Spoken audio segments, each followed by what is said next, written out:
You are watching William Patterson University Television. Welcome back to the desk. The Pioneer football team is in the thick of their schedule, and we have Joe, Vinny, Anthony, and Justin here in studio to break things down. Now, fellas, the Pioneers last weekend struggled a little bit against Rowan. Justin, you were on the call for that. What did you see from that game? You did what you said, Dante, is right. They did struggle. So let's take a look at some highlights, some numbers also from that game. Obviously, the final score was 21-14, and the Pioneers, this was a winnable game for them, and that's what makes it just frustrating to see because they're up 7-0 at halftime. Second half starts, Rowan comes right down the field, 7-7, marches right down the field again after Pioneer 3 and out, 14-7, and then Pioneers, they try to get a little trickery going, try to fake a reverse on the kickoff, fumble the ball, scoop and score, 21-7. Pioneers just couldn't mount a comeback, and they ultimately lost. And they should have won this game, and they could have. The defense, stellar as always. Offense, we saw Tracy Fudge start, and then Cornelius Kinchen come in, and that kind of sparked the offense a little bit, but it was too little too late. Anthony? I just think the Pioneers are really, really close. They played a great half in the first half. And with the exception of the first 5 minutes of the third quarter, they played very good in the second half, too. They scored a touchdown late in the game, come back. I know Kinchen throws the interception to end the game. You don't want to see that, but, you know, it happens. I think the Pioneers are close. I expect them to bounce back this week. Vinny? The Pioneers were throwing the ball a lot more than against Wesley and almost the other teams. And they threw for 170 yards against Rowan, and it's more passing yards than they did against Wesley. So a little bit of a better outing, yeah. Which is good. Yeah, Joe? They did a few things that you just cannot do if you want to win a game. 0 for 2 in the red zone, the multitude of turnovers, and the sacks allowed. You can't do that. They're putting way too much pressure on the defense, and I think that's really what hurts them. Defense can play well, they can hold their own, but when they're on the field for too long, they start to get tired, and that's when things really start to fall apart. Justin, you brought this up. Cornelius Kinchen did get a lot of snaps in that game. Joe, let's go to you with this one.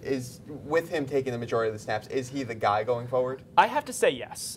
This is great for George Crespo's development, but Cornelius Kinchen, we're going to look at the senior quarterback from Patterson. So he's a local kid. It's great to see it. He's a senior, been with the team, been a great leader. Just the fact that he's able to get the touchdown pass to Freeze at the end of the game on Saturday. Also the fact that he is a senior, he knows the playbook, everything. With Crespo coming in next year, it's going to be very good to get the freshmen to develop and give Kinchen some run. I think he deserves it. What are you seeing from him, Ben? I mean, I don't think he's going to be the starter, but he played a great game against Rowan. He threw 5 completions, 1 touchdown, 1 interception out of the 8 times he threw the ball. And the completions totaled 84 yards. I mean, he played a great game, but I don't think he's going to be the new starter. Anthony? I know he didn't play last week, but Crespo's my guy.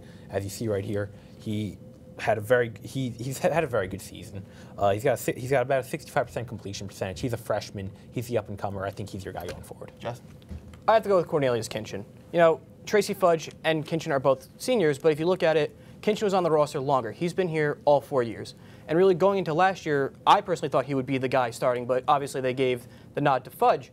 So I think these last 3 games are almost like his opportunity to have the job that he never really either earned or was given the opportunity to earn. So for him personally, he should be able to start and close out the season. Trio games left on the Pioneers schedule. Joe, which of those games do you see the Pioneers having the best chance of winning? I'm going to go bold here. Okay. So to end their season on senior day, the Pioneers are going to play number 10 Salisbury. I think that's going to be the game for them, the Salisbury game.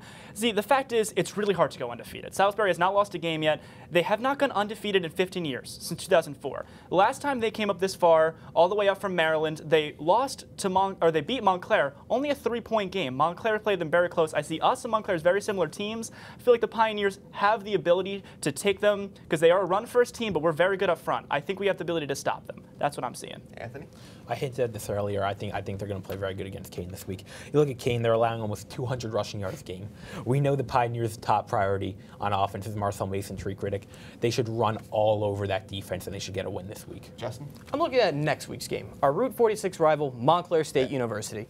You know, going back to way back when, freshman year, that was the Pioneers' last win. And even then, if you look at the other schedules the previous years, they always played Montclair tight. You know, both home, away, regardless. Pioneers, they can win this game. They need to get the run game going, find an actual starting quarterback, and settle on who they want. And the defense, as ever, they'll step up and they'll make the plays they need. And Justin, you're looking forward to next week, but let's turn our attention now to this week's game. The Pioneers will be at Kean. Justin, you're on the call there. What are you expecting from that game? So let's take a look at first how the teams stack up against each other with some numbers. And initially, you look at the records. Both teams are indeed 2-5. Pioneers 16.7 points per game to Kean's 17.7 points per game. So really not a lot of difference there. Offensively, they score about the same.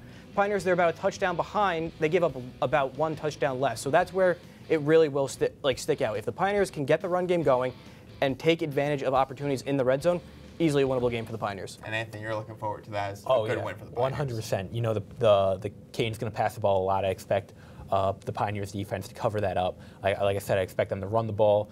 I expect Kinchen or whoever starts this week to get a lot of the snaps and pass the ball too. I expect the Pioneers to win this week. Vinny? I expect the Pioneers to win as well. If they pass the ball, if they even out the offense, if they throw and pass the ball how they've been doing, I think they could pull off a win. Joe? Here's the thing with Kean. A lot of the yards that they give up, rushing yards. Pioneers, a lot of the yards they gain, rushing yards. Also, Pioneers always like to play close until the very end. Kean being outscored 31-17 in just the fourth quarter this year. I feel like that's when the Pioneers are going to secure their victory in the end. And Justin, you will be on the call tomorrow afternoon for that game on Brave New Radio.